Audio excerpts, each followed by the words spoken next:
Hej, mit navn er Michael Snavstrup, og jeg kommer fra gruppe 14. Og vi har et projekt lige et øjeblik der handler om, hvordan vi udnytter vandtårnets faciliteter.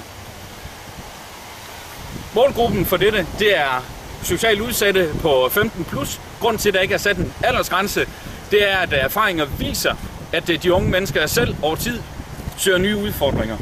Ligeledes, hvad er budskabet med det her? Budskabet er, at for disse unge mennesker, at de har et frirum, hvor de ligesom kan være sig selv, og samtidig så vejledes de også til at kunne klare det voksenliv på længere sigt.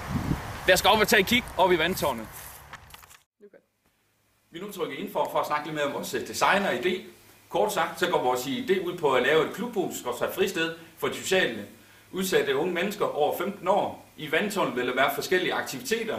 Igennem de forskellige aktiviteter lærer de udsatte unge mennesker om samfundets normer og værdier. Selve ideen kommer fra de unge mennesker selv, og hvad de selv har givet udtryk for, der mangler i Holstebro.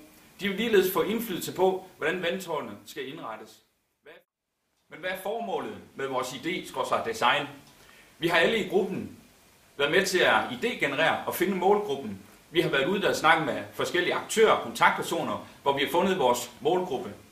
Efter interviews med vores målgruppe blev det klart, at denne målgruppe havde behov for og manglede, og ud fra det kom vi frem til vores idé.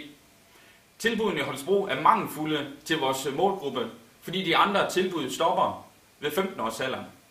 Derfor synes vi, det er en oplagt idé at lave et klubhus, trods et fristed, for de udsatte unge, hvor de kan lave forskellige aktiviteter.